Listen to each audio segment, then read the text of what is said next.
시작을 하기로 하겠습니다.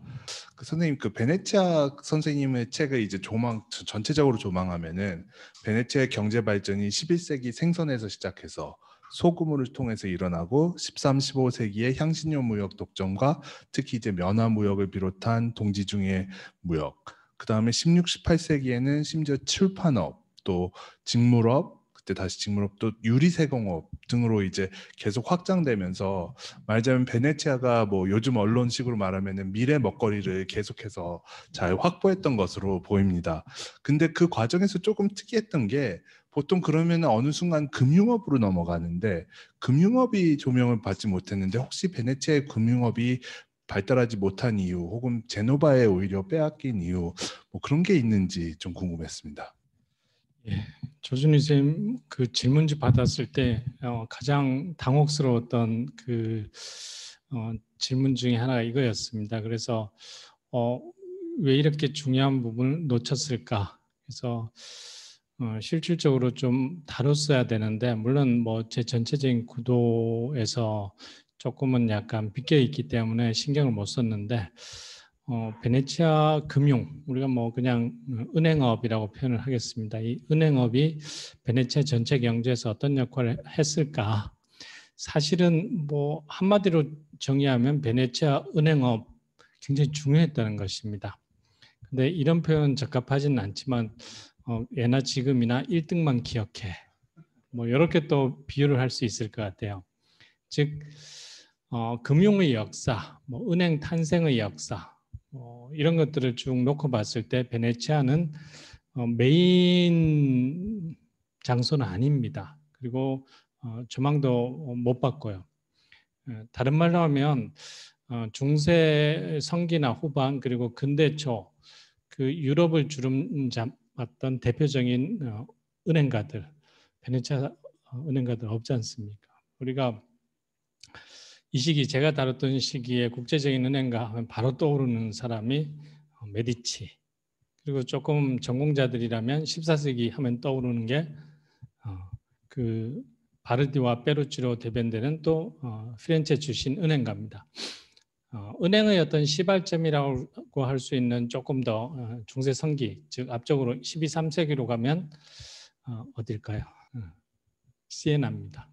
사실은 제가 1등만 기억해 이렇게 표현한 이유가 중세 후반 그 피렌체가 금융의 중심지는 맞습니다. 그런데 이 피렌체가 유럽 뭐 결국에 교황청 은행가들이 되거든요. 근데 이 역할 유럽 제1의 금융가 역할은 피렌체가 바톤을 이어받기 전까지 시에나 상인들이었습니다. 그래서 12, 3세기 샹파뉴 전기시를 자주 우주했던 은행가는 시에나 출신인데 그중에 그란 따블라, 큰 테이블이라는 뜻이죠. 이런 명칭의 은행가들이 13세기 말쯤 거의 파산합니다. 그 역할은 이제 토스카나 맹주가 된 피렌체 상인이 이어받고 그 다음 16세기는 좀 우리가 뭐 유럽사적인 측면에서 보면 또 유명한 그 후거가 즉 신성 로마 제국 황제 가문과 합스부르크 가문과 이제 정치 경제적 협력 관계를 유지한 후거가가 있죠. 그리고 또 16세기는 잘 안 알려져 있지만 또 제노바 금융가의 시대거든요. 그리고 또 더 나아가서는 우리 프랑스 혁명의 원인 중에 하나로 거론되는 재정위기. 사실은 17, 18세기 프랑스 재정가들이 돈을 빌린 곳이 뭐 당연히 예상할 수 있듯이 암스테르담 자본시장이고 또 조금 덜 알려져 있지만 제노바입니다. 이런 조금 그래서 사실은 어떻게 보면 그 제가 1등만 기억해 이렇게 표현한 이유가 중세 후반부터 근대까지 유럽을 주름잡았던 은행가들 이름 속에 베네치아는 없죠. 자, 근데 사실은 베네치아가 그렇다고 은행업이 없었느냐 그렇지는 않습니다. 인터내셔널한 뱅커들은 적었지만 베네치아는 은행사에서 조금 들여다보면 굉장히 혁신적인 은행 제도를 만들었는데 그게 영어로 하면 디파짓 뱅크입니다. 즉 예치금. 그래서 이 디파짓 뱅크의 뭐 기원이 어디냐? 어떤 역사가는 베네치아다. 어떤 역사가는 피렌체다. 뭐 선우가 중요하진 않고요. 뭐 이 자체가 그렇게 혁신적인 시스템은 아니거든요. 어쨌든 은행가에게 돈을 맡기는 우리 요즘 뭐 디파짓 하지 않습니까? 근데 여기에서 조금 베네치아는 요즘 식으로는 지로 시스템입니다. 원래 지로라는 말이 이탈리아 말이거든요. 지라레 해서 로테이트 또는 뭐 그 바꾸다는 거죠. 자기 이 계좌에서 다른 쪽 계좌로 옮기고 바꾸는 순환시킨다 이런 말이 지랄에 돌리다라는 뜻입니다. 그게 이제 지로 시스템인데 여기에 더해서 베네치아가 오버드래프트 체제를 도입합니다. 보통 이제 그 은행의 역사에서 고객이 디파짓을 하면 예를 들면 100만 원을 넣었다. 그러면 은행이 100만 원을 가지고 있다 바로 돈 달라고 하면 그걸 줘야 되거든요. 그러면 은행은 100만 원 가지고 운영을 해야 되는데 그렇지 않죠. 은행은 200까지 이게 뭐 준비금 이런 것들인데 이게 은행 예금이 100만 원보다 더 그 신용 대출도 하고 이런 것들을 우리가 오버드래프트라고 합니다. 이거를 국가적인 차원에서 활용을 했습니다. 중세 후반에 그걸 공식적으로 인정을 했습니다. 그래서 대략적으로 수치로 몇 가지 이야기 드리면 1500년경 베네치아 가구당 10% 정도인데요. 뭐 10%가 적을 수도 있는데 다 은행 계좌가 있었다는 거예요. 이렇게 디파짓을 할 수 있고 근데 문제는 이게 좋은 것 중에 하나가 이 당시는 모든 유럽 경제가 그렇듯이 정금이 부족한 사회였거든요. 가급적이면 은행가들, 국제은행가들의 미덕은 현금, 즉 은화를 움직이지 않고 모든 거래를 처리하는 이 방법인데 이 중에 하나가 뭐 환원을 활용했는데 베네치아는 이 오버드래프트라는 은행 제도를 이용해서 실질적으로 더 많은 유통을 만들어낸 거죠. 그래서 결국 상업순환, 교육순환을 더욱 원활하게 한 건 맞습니다. 그런데 문제는 이게 또 베네치아의 경제에 주기적인 타격을 줬어요. 레반트 무역은 기본적으로 적자 무역입니다. 베네치아 입장에서. 그래서 비싼 향신료를 들여오는데 또 이슬람 상인들이 뭐 환원 안 받잖아요. 당연히 돈을 내라. 그래서 금하고 은하를 지불했는데 그게 결국 뭐 인도양까지 그래서 베네치아 두카토가 인도양까지 간 이유는 무역 적자 때문에 간 거거든요. 그래서 아까 제가 말씀드린 이 3월, 9월에 베네치아 선단이 동지중해로 갈 때 일종의 현금 인출 사태가 사업에 투자해야 되니까 금은을 즉 예금했던 걸 다 뺍니다. 갑자기 돈 달라고 그러니까 이게 막 오버드래프트 해놨는데 이게 주기적으로 베네치아 은행에 타격을 주고 결국에 베네치아는 15세기 말 16세기 초 주기적으로 은행이 파산을 합니다. 그래서 뭐 이런 부분에 대해서 사실은 아주 좋은 연구가 있어요. 이 레인하고 뮬러라는 사람이 같이 쓴 책인데요. 이 두 권으로 되어 있는데 이 권 제목이 뭐 베네치아 머니 마켓 부제가 좀 재밌는데 Bank, Panic and the Public Debt. 제가 방금 말씀드린 베네치아 은행에 주기적으로 이 패닉을 제공한 것은 바로 오버드래프트 시스템. 즉 한편은 좋은데 이 화폐 총량, 이 거래량을 늘리는 건 좋은데 결국 정금이 필요한 이 순간에 또 은행에 큰 지장을 주죠. 뭐 그래서 종합해 보면 은행이라는 이 시스템이 베네치아에 별로 중요하지 않았다. 금융업이 중요하지 않았다. 이건 결코 아니라는 겁니다. 베네치아는 다른 도시 못지않게 충분히 은행 제도를 일찍부터 개발하고 적용했는데 뭐 피렌체나 제노바처럼 유럽을 주름 잡는 인터내셔널 뱅커는 거의 존재하지 않았다는 거죠. 이런 것들로 인해서 베네치아 금융업, 은행업이 없어 보이는데 베네치아 교육이 순환하는 데는 나름 굉장히 효율적인 그 제도를 만들었지 않나라는 생각이 듭니다. 누가 그랬는지 기억이 안 나는데 은행업은 지루할 때, 보링할 때가 제일 좋은 거다라는 말처럼 베네치아는 그래도 안전하게 가서 그나마 좋았던 것이 아닌가 다시 생각하게 됩니다.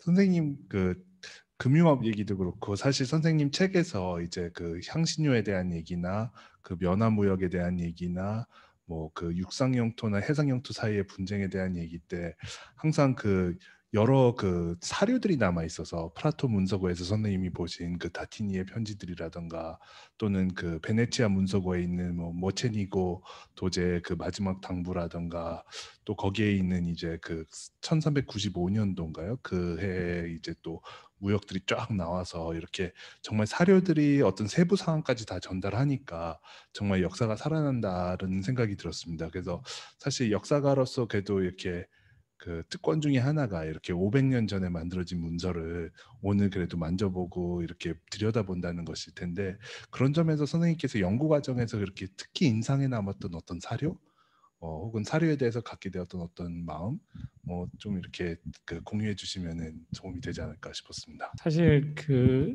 제가 뭐 학부 전공 수업에서 역사에서 가장 중요한 건 사료다. 뭐 사료를 읽을 수 있는 이 능력이 가장 중요하다.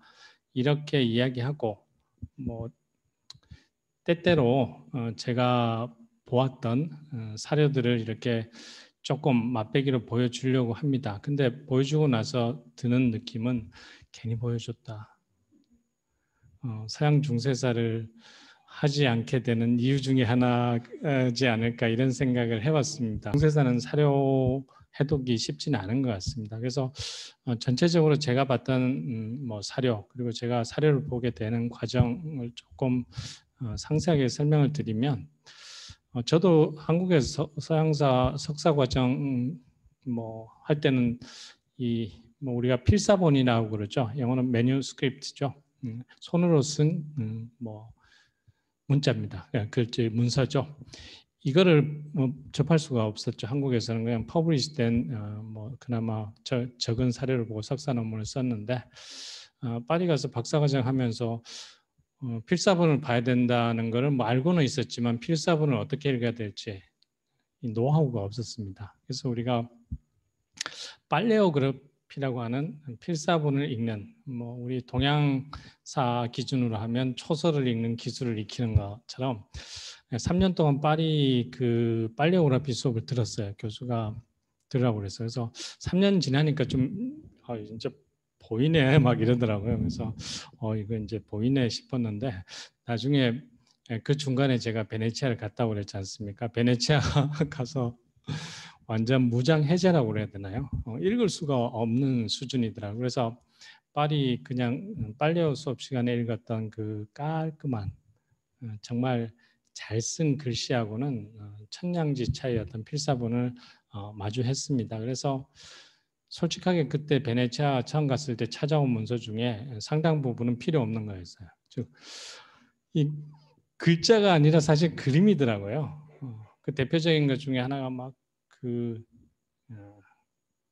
이 박스 안에 들어있는데요. 상인 편지가 박스 안에 순서도 없습니다. 넘버링도 없어요. 낱장으로 이렇게 있는데 이것 중에 이제 다 하기는 좀 비싸고 일부만 사진도 못 찍겠고 사진 찍을 수도 없는 시절이었어요. 그래서 마이크로 필름으로 뜨라고. 근데 다 뜰 수는 없으니까 그중에 필요한 거. 그래서 제가 간지를 끼워서 이렇게 해오지 말아요. 이거 그 문서를 보고 문서 첫째 줄을 써래. 근데 문서 첫째 줄이 주로 편지니까 몇 월 며칠 누가 쓰고 이런 내용입니다. 쓸 수가 없어. 그래서 그런 시절이 있었습니다. 그래서 그때 아마 많은 돈 낭비를 좀 했던 것 같아요. 그래서 근데 어쨌든 결국에 이 필사본 문서는 뭐 서당계 3년 이런 거하고 비슷합니다. 그래서 실전 투입되기 전에 일단 기본 수업 받고 실제로 자기가 이제 다루는 주제와 관련된 그 구체적인 필사본 사례를 보면 또 각자 다르거든요. 그래서 제가 주로 봤던 문서와 문서를 좀 이렇게 구분해서 말씀을 드리면 뭐 사실 베네치아하고 프라토 문서로 가장 많이 갔습니다. 그래서 베네치아에서는 주로 봤던 게 이제 우리식으로 하면 조선왕족 실록처럼 오피셜 도큐멘트죠. 그 중에서도 세나토 말에 미스티라고 이렇게 넘버링이 참 타이틀이 되어 있는 원로원 문서들 그리고 상인 편지와 회계장부. 그래도 상인 편지와 회계장부는 좀 읽을만 해요. 베네치아에서 가장 읽기 어려웠던 문서가 뭐 페티지오니, 주디치 페티지오니라고 그러는데 이거는 법정 문서입니다. 소송 기록. 이거 정말 제가 후대 역사 입장에서는 제 잘랐으면 좋겠다. 글씨 좀 똑바로 저도 글씨 못 쓰는데 정말로 글씨를 못 썼어요. 그 법정 문서 기록한 서기는 정말 글씨 못 쓰는 사람을 애써 찾은 것 같은 느낌이 들 정도로 예. 그래서 지금 생각해 보면 좀 아쉬웠던 문서 베네치아 연구하면서 100% 해독하기 힘들었던 문서 이 법정 문서입니다. 그래도 사실 베네치아는 문서 관리가 잘 돼 있어서 상업사 연구하는 사람들에게는 뭐 보고죠. 반면에 제노바 문서고는 엉망입니다. 한마디로 없다.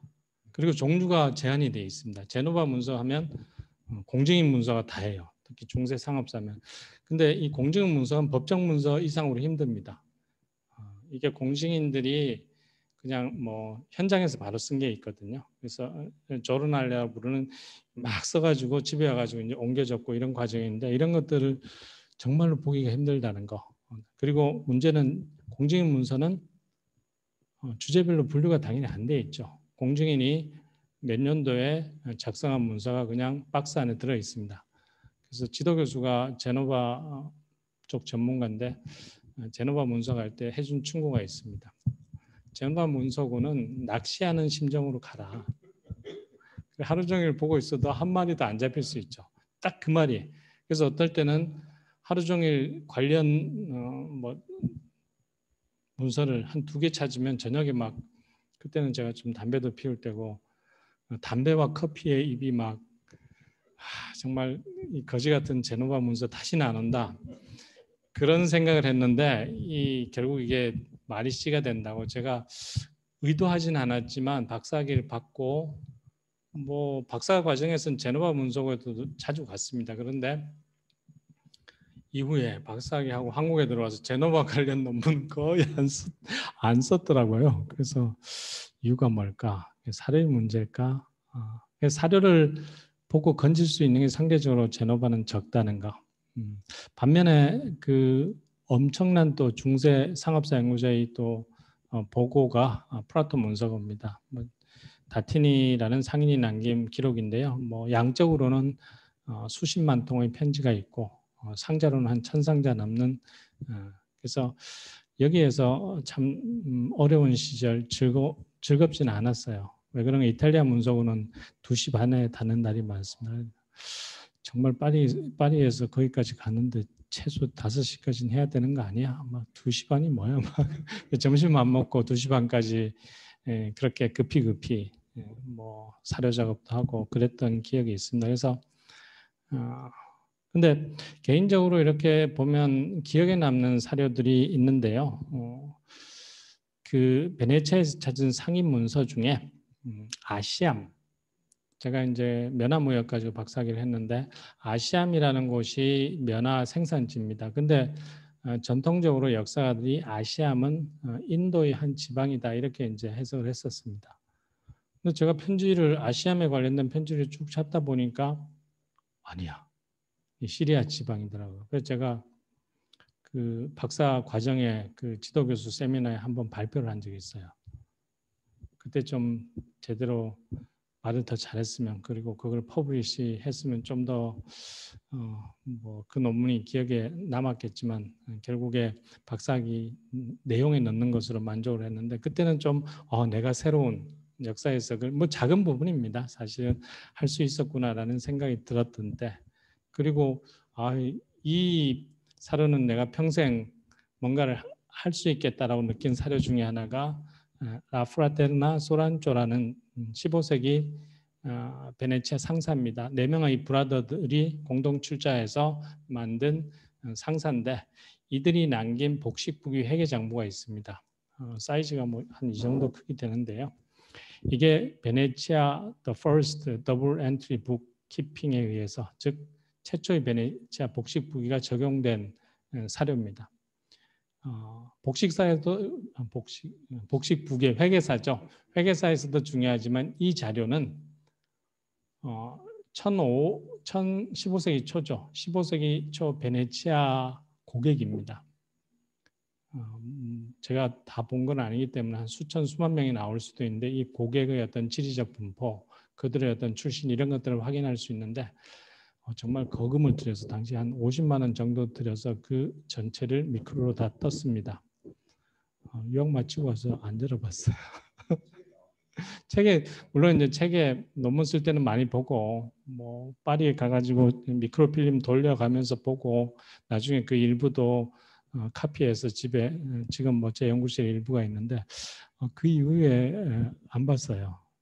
그래서 이걸 가지고 좀 뭐 뭔가를 논문을 쓰든 뭔가를 해보고 싶다는 생각은 계속 있는데 뭐 다른 여러 저런 일들에 바빠서 네 아직까지 제대로 활용을 못하고 있습니다. 네, 근데 어쨌든 사료가 어렵긴 하지만 그래도 중세사도 나는 매력이 있으니까 학생들이 또 중세사를 좀 하면 좋지 않을까라는 생각을 해봅니다. 선생님께서 그 필사본 특히 페일리오그래피 때문에 이 고생하는 거 뭐 선생님은 그림이라고 이렇게 되게 좋게 표현하셨죠. 정말 특히 그 14, 15세기 아직 그 그러니까 핸드라이팅이 이렇게 정형화되기 전에 글들은 뭐 개발세발 정말 눈물만 나는 글들인데 뭔가 공부하면서 야심이 점점 줄어드는 부분이 그 부분인데 예, 그래도 그런 거를 또 보셨고 또 소란초 그런 상사 같은 기록은 정말 물론 또 마이크로피시로 갖고 계시면 그것도 눈이 정말 아픈데 그걸 다 마이크로피시로 보는 것도 그래도 그렇기 때문에 정말 그 누구도 할 수 없는 연구를 누구도 할 수 없는 한국에서는 할 수 없는 연구를 그래도 선생님께서 이렇게 해주신 게 아닌가라는 생각이 들었습니다. 선생님 그런 면에서 그 이렇게 그래도 20년간의 어떤 그 오랜 지중해 베네치아 해상무역 제국 이 연구를 이렇게 한 단행본을 내셨는데 혹시 다음에 생각하시는 연구 주제가 뭘지 궁금했습니다. 예, 사실은 그 뭐 조준희 선생님도 마찬가지고 우리가 뭐 서양사 공부를 유학을 하고 오거나 뭐 국내에서 하고 사실 이 연구 주제를 확대 발전시키고 새로운 어떤 아까 먹거리 베네치아처럼 이거를 찾는 게 쉽지는 않은 것 같습니다. 뭐 저도 유학 마치고 왔을 때 어떤 분들이 이런 공동 연구 있으니까 참여하면 좋겠다. 그래서 내 주제하고 좀 떨어져 있는데 그래도 뭐 하는 게 좋겠지. 그래서 그 또 한편으로는 또 우리 대학 평가가 연구 논문에 맞춰 있기 때문에 사실상 젊은 연구자들이 이렇게 단행본 책을 내기가 구조적으로 힘듭니다. 그래서 그런 어떤 것들이 좀 고쳐지면 좋겠다. 뭐 개인적으로 그렇게 생각을 하고요. 그런 측면에서는 어쨌든 그런 어렵지만 상황에서 조금은 장기적인 플랜을 뭐 개인적으로 짜는 게 좋겠다. 그래서 그거를 짜려고 노력을 많이 했고 잠깐 그 제 연구 계획 말씀드리면 개인적으로는 제가 재작년에 일본 가서 잠깐 일본 중세사가들이 어떤 식의 우리보다 어쨌든 서양 연구를 많이 했으니까 어떤 방법이 이상적일까? 뭐 일본 학자들 거를 뭐 따르자는 건 아니지만 우리보다 경험이 더 많고 서양산 역사가 길기 때문에 그들의 노하우도 좀 참조할 필요가 있다라는 생각을 하고 일본 중세사 학자들 몇 명을 이렇게 좀 조사를 해봤는데 이 전문 연구와 대중적인 연구를 좀 병행하더라고요. 그래서 이게 최선이지 않을까라는 생각을 하고 저도 그렇게 향후 그 제 연구 계획을 짜고 있습니다. 근데 가급적이면 제가 기존에 했던 중세 지중해를 바탕으로 확장시키자. 그래서 뭐 큰 주제 중에 하나는 저는 상품이 역사를 움직인다. 뭐 이런 생각을 많이 하고 유럽 역사, 지중해 역사에서 가장 중요한 상품이 무엇일까? 향신료죠. 그래서 지금 향신료 역사를 단행본 학술서를 뭐 3분의 1 정도 쓴 것 같아요. 그래서 그리고 제가 동국대 지금 HK 사업단의 공동연구원인데 거기에서 연구비 받는 대신에 책을 한 권 내라. 그래서 그거는 좀 심한 것 같다. 그렇지만 제가 뭐 여러분 다 알다시피 뭐 이런 표현은 그렇지만 일종의 친정이니까 그래서 향신료를 단행본 책을 내야 될 것 같고 두 번째 제가 그 공부하면서 처음엔 브로델이었지만 두 번째 제 인생의 연구 방향을 또 좀 오리엔트한 사람이 자크 르고프입니다. 상업의 중세 상업사는 기본적으로 상업만 봐서는 안 된다. 종교라는 측면을 같이 봐야 된다. 그래서 이 로고프의 책 중에 돈과 구원 짧은 책이 있습니다. 그거는 뭐 이자 대부에 대한 이야기인데요. 결국 이자 대부에 대한 기독교적 가치관, 교리가 중세, 특히 이탈리아 상인들의 상업 활동에 굉장히 중요한 영향을 미쳤고, 그러한 또 이자를 바라보는 인식이 어떻게 변화했는지. 그래서 가장 원대한 계획은 이건데요. 재미는 좀 떨어지더라고요. 그래서 제가 작년에 그 저술 사업 어플라이를 했습니다. 제목은 샤일록 다시 보기, 이자 대부에 대한 인식의 변화. 이것도 제 나름 뭐 한 3분의 1 정도 오랫동안 연구해 왔으니까, 근데 올해 어플라이 해서 됐으면 좋겠다 그런 생각을 해보고요. 그리고 대중적인 어떤 이야기책 또는 뭐 완전 대중적일 수는 없겠지만, 제가 그래서 시대사 개설서를 지금 준비하고 있는 게 2개입니다. 개인적으로 가급적이면 대학 수업이 대중에게 다가가기 위한 어떤 방식의 하나로서 지난 2학기에 무크를 촬영했는데, 그 무크 주제가 새 문명 이야기, 중세 지중해 문명 교류사, 그리고 제가 학교에서 하는 또 온라인 수업이 르네상스와 근대의 탄생, 이런 주제입니다. 그래서 이 어떻게 보면 짧은 시대이긴 하지만 이 시대를 아우르는 조금 개설적인 개설서를 지금 준비를 하고 있고, 사실은 강의 원고가 있기 때문에 그런 강의 원고를 다시 텍스트로 바꾸는 것은 좀 시간이 걸리겠지만 이 2개의 작업을 하고 싶고요. 그리고 올 초에 출판사하고 구두로 약속한, 이거는 때로는 역사하다 보니까, 특히 중세사다 보니까 현대 사회의 어떤 변화 발전, 여기에 좀 별로 민감하지 않지 않습니까? 우리 중세나 근대초 다루는 역사가 입장에서는. 근데 좋은 기회에 제가 경향신문에 칼럼을 2년 넘게 썼는데, 그 칼럼 코너가 역사와 현실입니다. 그래서 중세사를 현대적 관점에서 좀 보자, 그렇게 그 글들을 모아서 뭐 제목은 이상한 세계를 여행, 중세 유럽 기독교의 상상 세계. 그래서 올 그 여름 연구년 가기 전까지, 이거는 뭐 아주 제가 중세사 공부하면서 재미있게 생각했던 조금 주제들을 토픽별로 짧은 글을 쓴 것입니다. 이거를 출판하려고 그러고요. 그리고 또 이 공부를 하면서 느끼는 거죠. 같이 공부하는 게 좋다, 이런 생각이 많이 들더라고요. 그래서 공동 연구, 뭐 저희 과에서도 공동 연구를 하고 있지만 공동 연구를 계속해서 좀 진행하는 게 좋지 않을까. 그래서 제가 했던 공동 연구 중에 하나가 몽골 시대 뭐 동서 교류. 이거는 거의 작업이 완료되었고, 최근에 어제 제가 새 책을 하나 받았고요.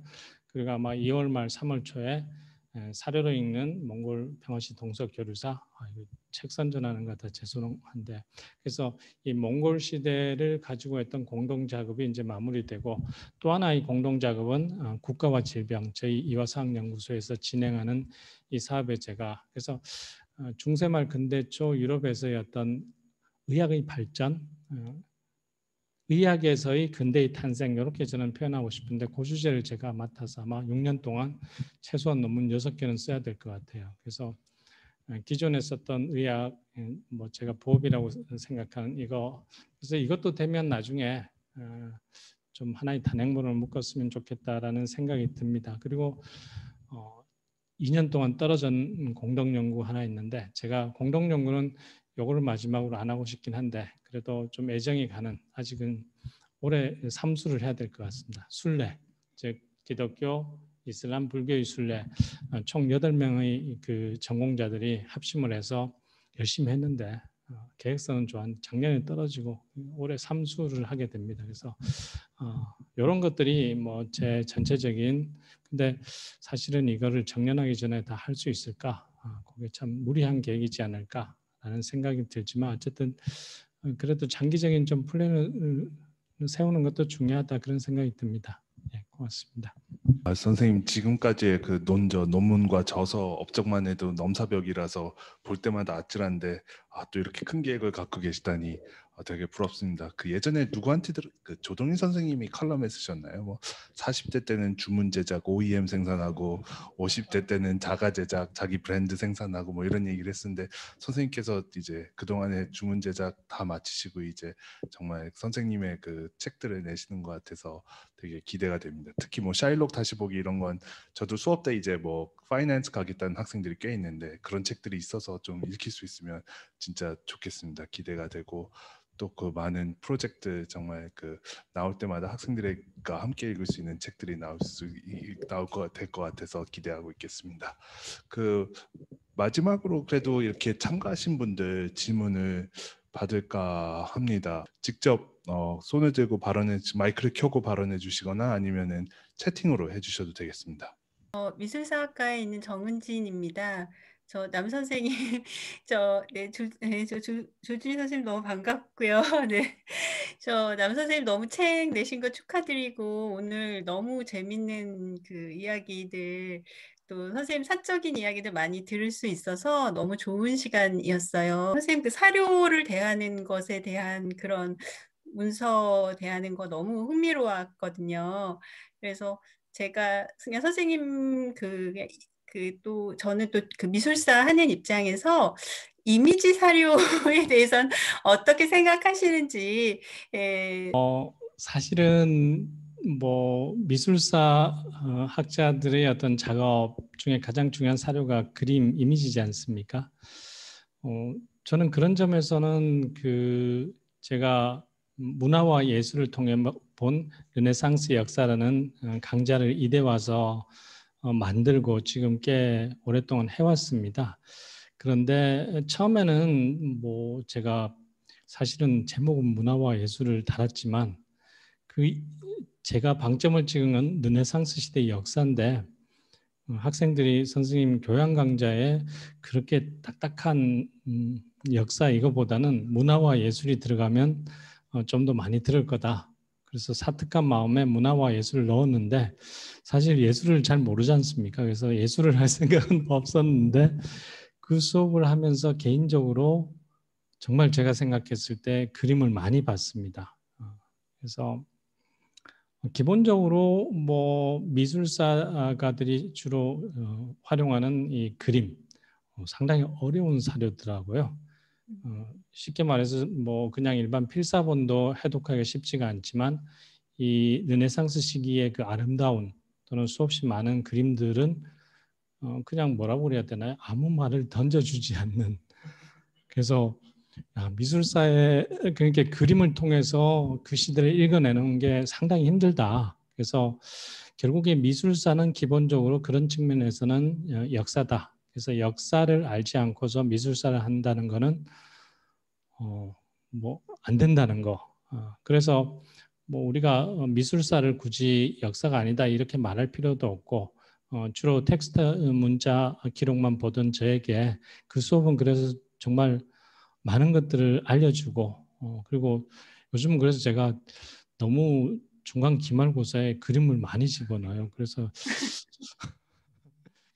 너무 즐거웠고 근데 한편으로는 기본적으로 이런 것 같습니다.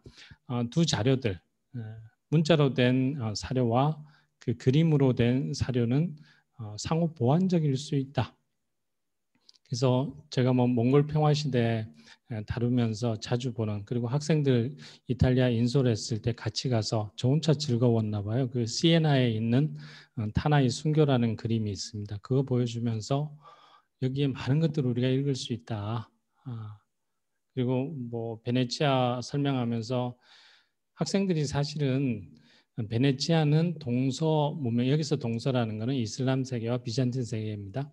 이 동서 문화 교류의 이 매개체 그리고 그 문화 교류 혼합 문화를 가장 잘 보여주는 곳이 바로 베네치아다. 이렇게 설명했는데 문자에는 별로 안 나타나더라고요.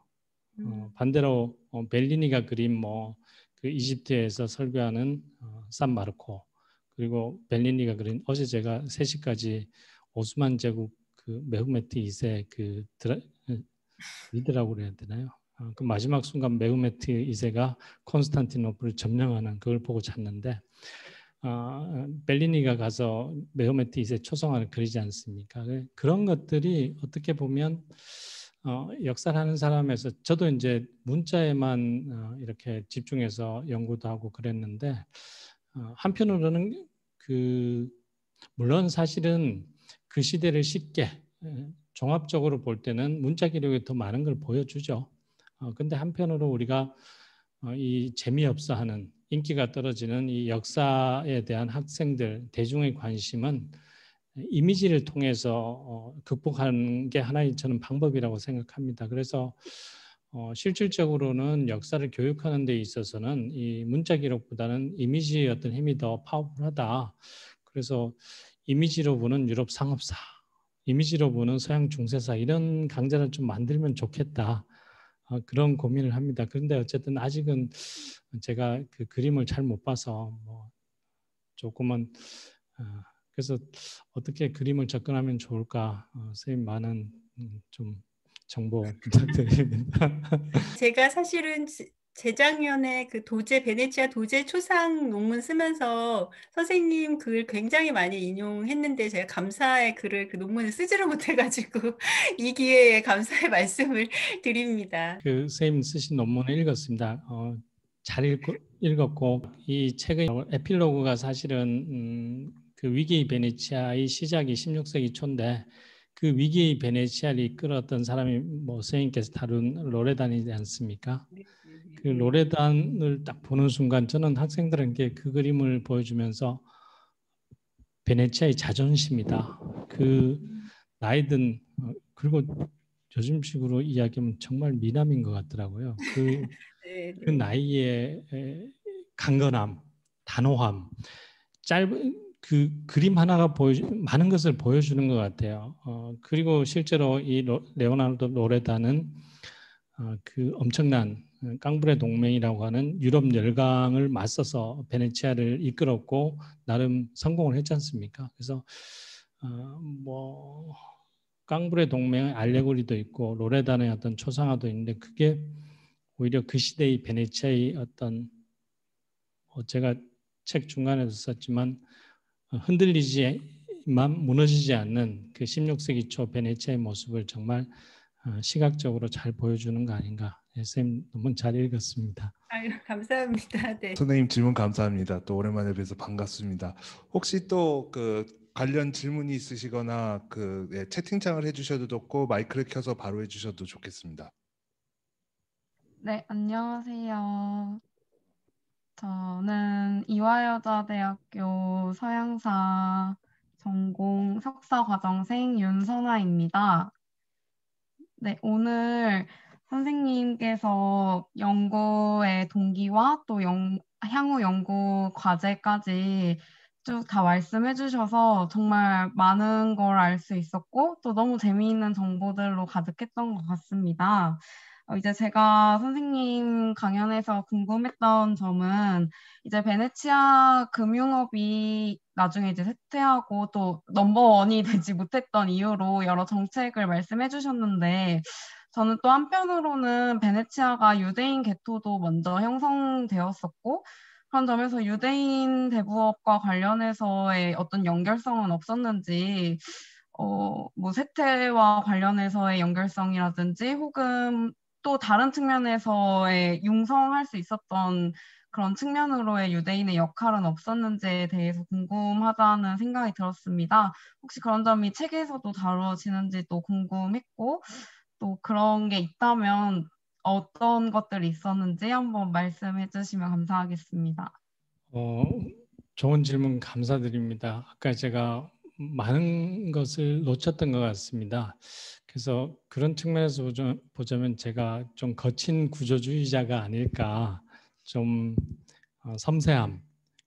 이 책을 다 쓰고 느낀 것 중에 하나가 저는 뭐 개인적으로 한국에 소개된 베네치아 관련 서적 중에 시오노 나나미 그리고 크롤리가 쓴 부의 뭐 도시 이게 그분들은 굉장히 이야기가 풍성한 것 같아요. 디테일도 살아있고 그런데 저희 책은 앙상한 구조만 남은 것 같은 생각이 들어서 그런 구조만 짓다 보니까 좀 많이 그 스킵하고 때로는 다루지 않았던 문제 중에 아까 그래서 조 선생님이 그 금융업 이야기를 하시길 이 이 놓친 부분이 많구나 이런 생각이 들었는데 사실 유대인 슬픈 역사의 시작은 사실 베네치아일 수도 있겠죠. 그리고 베네치아에서 유대인들이 뭐 강제 거주하는 구역 자체가 게토라는 이름으로 불리기도 하고요. 근데 뭐 베네치아 역사에서 유대인의 어떤 금융 그리고 유대인의 어떤 슬픈 역사를 조금 뭐 추가로 하자면 개인적으로 유대인을 불러들이기는 어떤 계기가 된 게 전쟁입니다. 그 오스만과의 전쟁에서 1차적으로 유대인 자본을 적극적으로 활용했고요. 또 2차적으로 그 유대인 자본에 의존했던 게 아까 얘기한 깡불의 동맹 전쟁입니다. 그래서 15세기 후반, 16세기 초 베네치아는 뭐 저도 이 부분에 참작하지 않았기 때문에 그런 어떤 위기의 순간에 유대 자본이 얼마만큼 베네치아에 중요했을까? 예를 들면 전비가 뭐 1조다라고 했을 때 어느 정도 규모의 유대 자본이 들어왔을까? 그건 조금 연구를 해봐야 될 것 같고요. 반면에 아까 14세기 중엽 그 백년 전쟁이 시작할 무렵 영국 왕이었던 에드워드 3세가 피렌체 금융가들에게 빌린 돈은 그 백년 전쟁 초기 전비의 절대적인 부분을 차지하고 있었거든요. 그런데 뭐 제가 수치를 확인하지 않고 이렇게 말씀드리는 것은 어폐가 있겠지만 15세기 말 16세기 초 베네치아 전체 경제에서 이 유대 자본이 그렇게 결정적이었다. 그렇게까지 얘기하는 것 같지는 않더라고요. 그리고 또 하나는 이제 베네치아인들이 유대인을 어떻게 다뤘을까? 지난 학기 우리 뭐 선아 학생하고 같이 우리 이 베네치아 그 베니스의 상인도 같이 읽고 영화도 같이 봤지 않습니까? 근데 어쨌든 그 이베리아 반도에서의 유대인과 이탈리아 반도에서의 유대인 그리고 동유럽에서의 유대인 이걸 좀 구분해서 볼 필요가 있을 것 같아요. 베네치아는 유대인에 대한 이중적인 태도를 보였는데요. 사실은 본토에서 즉 베네치아 본섬에서 유대인들은 박해받는 사람들이었는데 동지중해 베네치아 식민지에서는 유대인들이 굉장히 중요한 역할을 합니다. 그래서 실질적으로 근대 세계에 들어갔을 때 이베리아 반도에서 쫓겨난 많은 유대인들이 동유럽으로 가요. 그럼 뭐 결국에 또 러시아로 가고 흑해로 가기도 하지만 상당수 유대인들이 베네치아 식민지에서 활동하거든요. 그래서 베네치아와 유대인의 관계 그리고 베네치아 전체 뭐 제국이라고 표현합시다. 베네치아 해상 제국의 어떤 발전에서 유대인 자본의 역할 이런 것들은 흥미롭긴 하지만 뭐 제가 충분하게 설명드리기는 어려울 것 같고요. 뭐 중요한 거는 중세말 근대 초 베네치아의 유대인들 그리고 19, 20세기에 뭐 여전히 베네치아의 유대인이 살아나 지금까지 유대 가문들이 베네치아에 좀 있습니다. 그래서 저는 잘 모르지만 뭐 이 베네치아 유대인 역사를 좀 공부하는 것도 좋겠다 그런 생각이 듭니다. 예. 마지막 질문 그래도 하나 더 받고 마무리하도록 하겠습니다. 혹시 또 질문 있으신 분 그냥 바로 마이크를 켜고 바로 얘기를 해주시면 감사하겠습니다. 네, 안녕하세요. 저는 이제 이화여대 서양사 대학원에 재학 중인 이인주라고 합니다. 일단 저는 어떻게 보면 좀 연구 방법에 대한 질문을 드리고 싶은데요. 이제 선생님께서는 이제 브로델의 영향을 받으셔서 이제 지중해에 관한 이제 연구를 진행을 하셨다고 하셨잖아요. 그래서 브로델에 이제 구축해 놓은 그런 이론에 이제 많은 영향을 이제 받으신 것 같은데, 그래서 사실 저도 이제 이제 저의 어떤 연구를 좀 이렇게 설계하려고 하면서 어떻게 보면 좀 다른 사람들의 이론적인 틀을 가져와서 이게 뭔가 해보려고 하는 시도들을 한 번씩 하게 되는데요. 그러니까 저 같은 경우에도 뭔가 좀 브로델의 영향을 받은 그런 약간 세계체제론자들의 어떤 이론적인 틀을 가지고 뭔가 가져와서 그 사람들의 뭔가 이론을 좀 전제로 뭔가 쌓아가는 그런 식의 어떤 연구를 계속 이제 뭔가 생각을 좀 했었어요. 근데 그런 식의 어떤 연구 방법을 생각을 하면서 고민을 했던 게 제가 너무 그 사람들의 이론을 그 사람들의 이론이 이제 정확한 것, 이제 완벽한 것도 아닌데 그 이론에 대해서 너무 무비판적으로 수용하면서 너무 그 이론에 당연한 것처럼 전제하고 거기에 내 뭔가 거기에 그 사람들 이론을 너무 당연하게 전제하고 내 이론을 쌓아가는 게 너무 좀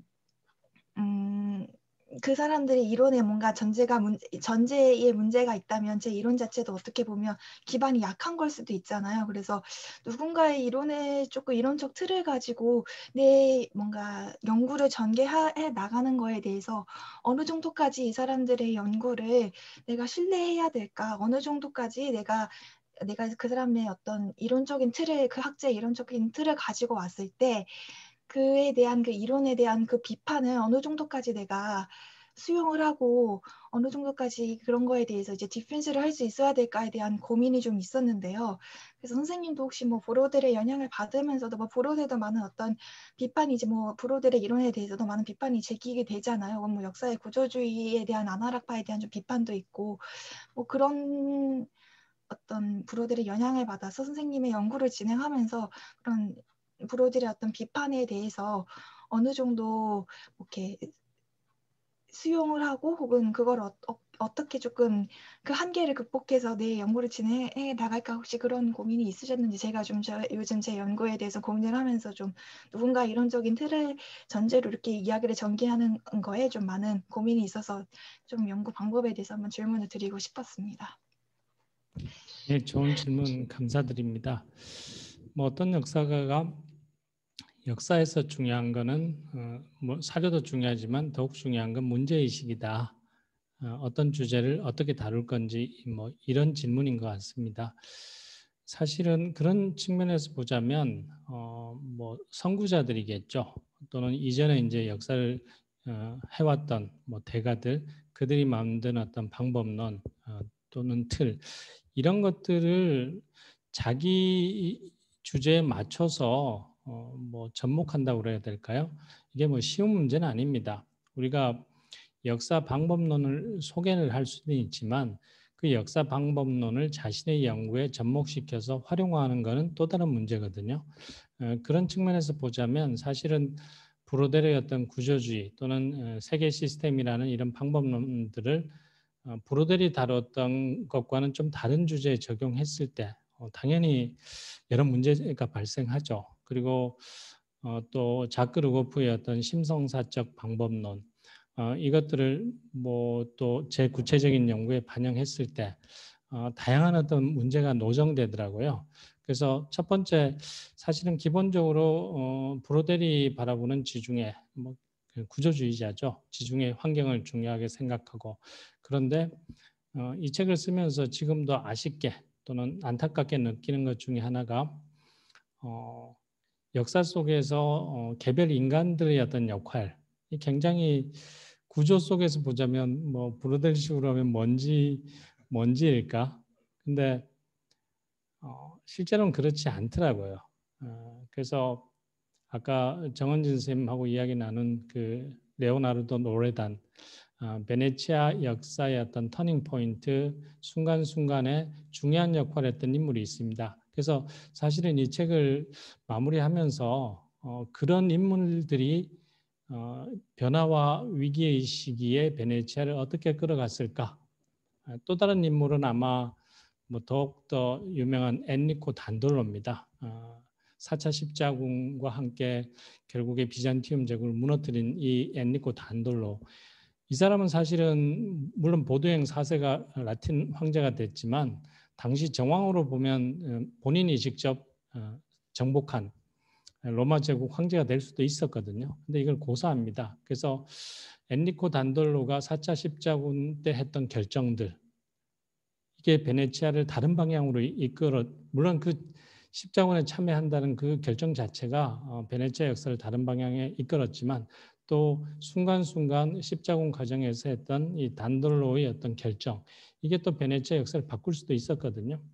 그리고 또 하나의 사례는 제가 조금 15세기 베네치아가 정말 평화를 통한 무역으로 갈 건지 아니면 북부 이탈리아 테라페르마로 팽창해서 제국주의로 갈 건지, 제국주의는 엄폐가 있겠지만 어쨌든 이때 그 갑론을박했던 베네치아의 어떤 지도자들 두 명이 있었죠. 한 사람은 토마스 몬체니고와 또 다른 사람은 프란체스코 포스칼입니다. 이 두 사람의 어떤 결정과 어떤 싸움, 논쟁 이런 것들이 베네치아의 역사에 굉장히 중요했던 것 같아요.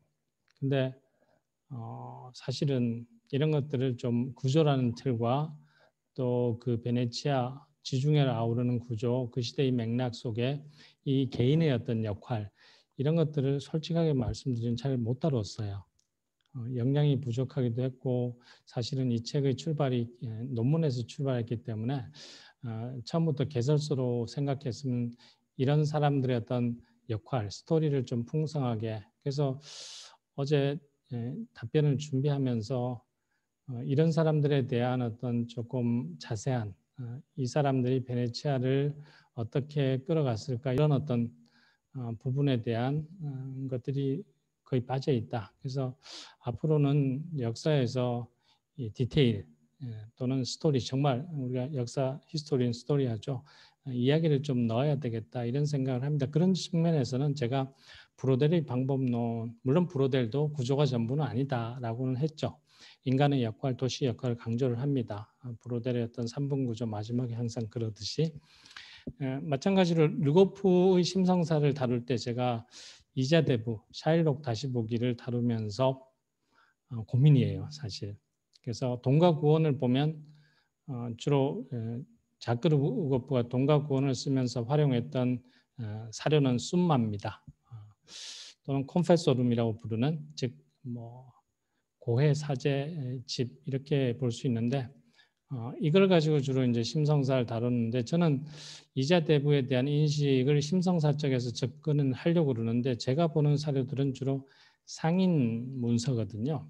그래서 상인의 문서 속에 이자를 바라보는 인식의 변화를 심성사 쪽으로 접근하기가 좀 더 어려운 것 같아요. 그러면 나름은 그 사료의 차이에서 오는 어떤 것을 가지고 즉 교훈서, 우리가 뭐 그걸 교훈서라고 불러야 되겠죠. 이런 것들에서의 어떤 변화와 그리고 구체적인 어떤 일반인들, 상인, 어떤 도시민들의 어떤 일상의 기록에서 보는 이자를 바라보는 인식의 변화, 같은 심성사의 방법론을 접목시키더라도 상당히 다른 문제가 노정이 되더라고요. 그래서 사실은 작년 제가 이 아까 얘기한 샤일록 다시 보기 연구재단에 어플라이 했는데 그 떨어진 이유가 심성사적인 접근 방법이 조금 덜 구체화되어 있다. 그래서 올해는 그 부분을 정말로 그것 때문에 떨어졌는지 모르겠어요. 근데 어쨌든 심성사적인 방법론을 조금 정교화시킬 필요는 있다. 그건 제 스스로 느끼는 어떤 문제의식이긴 해요. 그래서 두 사례를 종합해 보면 어떤 특정한 뭐 대가들 또는 유럽에서 1970년대 이후에 뭐 새로 등장했다고 이야기되는, 그래서 한국에 엄청나게 소개된 그런 대표적인 역사 방법론들, 아니면 또 뭐 새로운 요즘은 공공 역사 이런 퍼블릭 히스토리가 또 관심을 끌더라고요. 이런 방법론들을 본인의 연구에 접목시키는 거는 그 단순하게 적용시킬 수 있는 건 아닌 것 같습니다. 그래서 지금 석사, 박사 논문을 쓰시는 분도 마찬가지지만 뭐 우리도 똑같은 딜레마 내지는 어려움을 안고 있으니까 결국에는 그런 방법론이 약간의 길 안내는 해주지만 자기가 다루는 구체적인 주제에 대해서 무비판적으로 또는 다이렉트로 적용될 수 있는 건 아닌 것 같습니다. 그래서 그런 것들은 우리 카처럼 과거와 현재가 대화하듯이 방법론과 사료가 좀 대화를 하든지 본인이 계속해서 고민하고 그 자기만의 노하우 또는 방법을 찾아 나가는 것이 답이지 않을까. 저도 찾고 있습니다. 그래서 너무 당장 못 찾았다고 그래서 스트레스 안 받으시면 좋겠네요. 고맙습니다. 누가 그랬죠? 사료가 참 이론의 말을 안 듣는다고. 네. 네, 감사합니다. 혹시 또 질문이 있으신 분? 네, 저 한 가지만 더 드려도 될까요? 남정 선생님한테? 예, 네, 하십시오. 선생님 너무 연구 많이 하셨고 그동안도 그리고 지금 학교에서 보직도 하고 계시고 지금 부학장님이시고 학생들 지도도 너무 열심히 하시고 그래서 글을 쓰시는 선생님만의 어떤 글을 쓰시는 어떤 이렇게 뭐 패턴?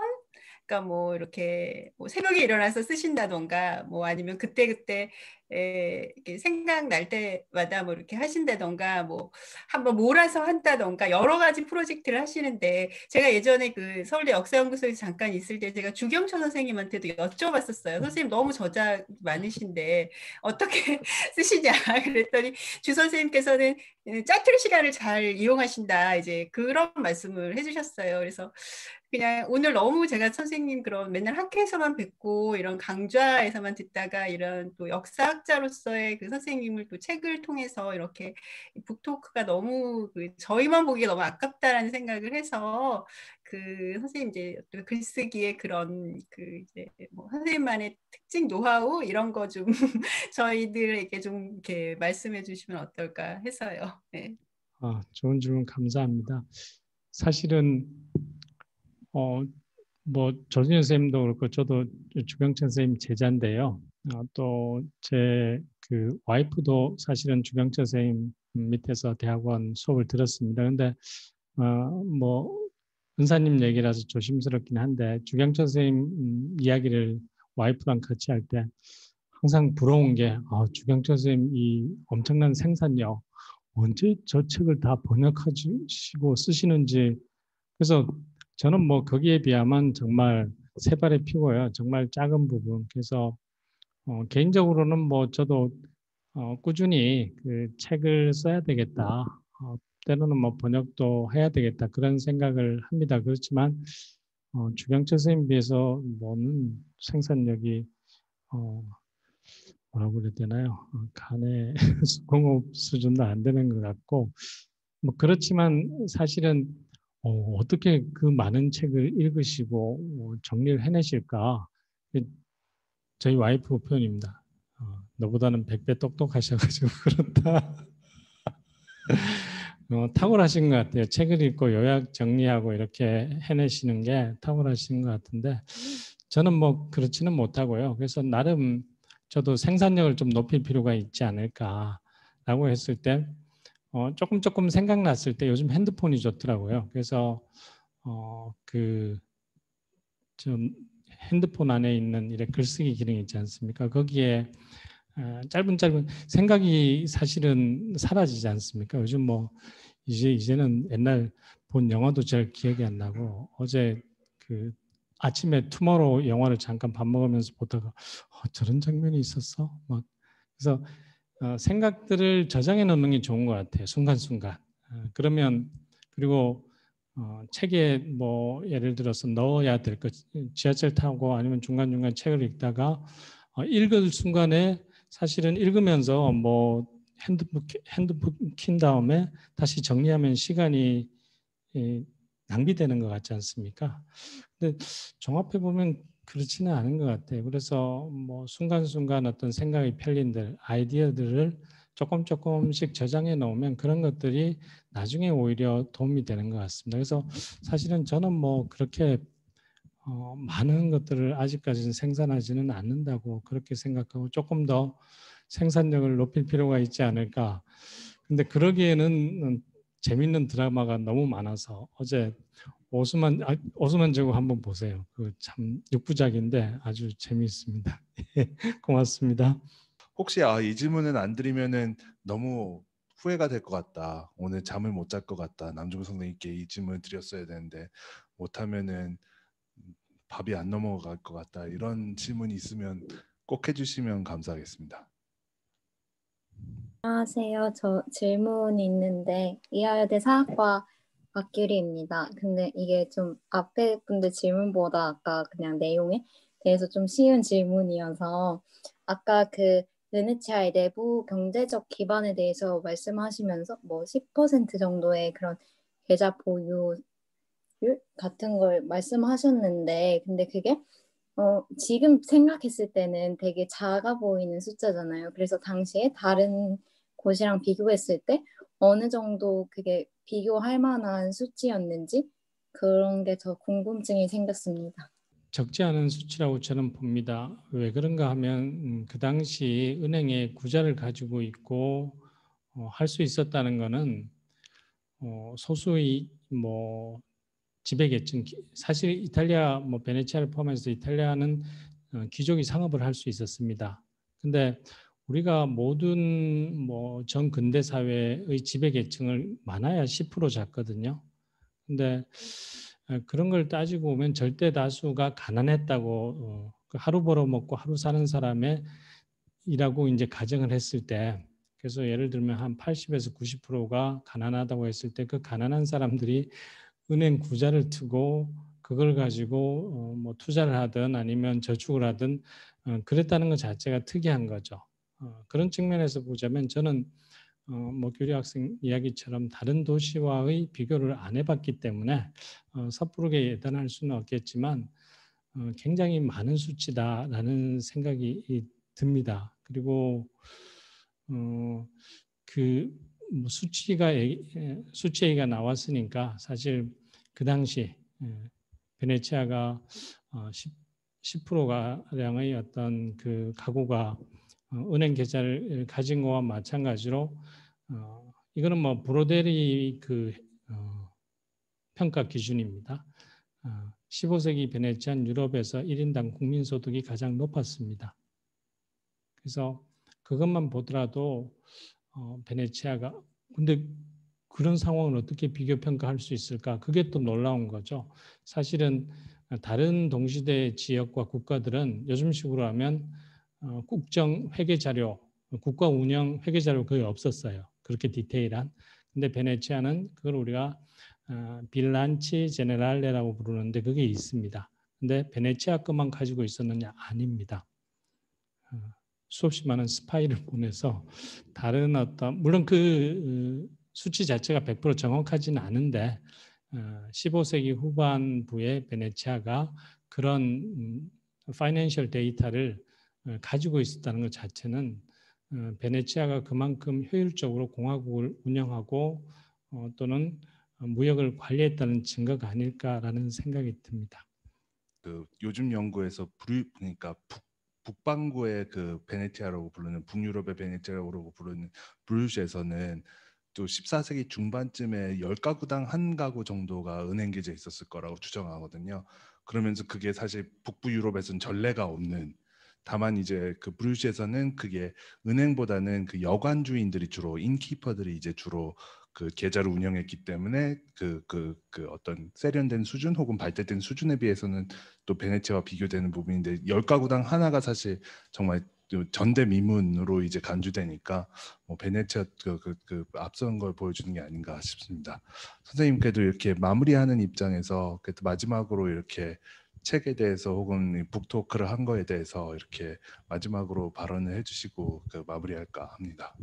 예, 우선 뭐 책을 읽고 좋은 질문해 주신 조준희 선생님에게 감사드립니다.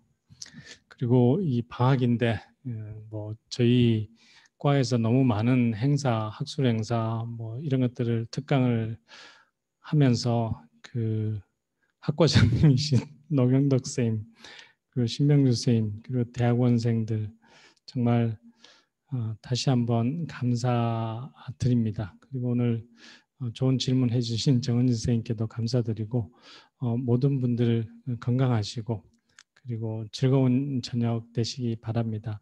혹시 못다한 질문 뭐 또 궁금하신 점이 있으면 제 메일로 연락 주시면 제가 아는 한 성심성의껏 답변을 드리겠습니다. 예, 감사드립니다.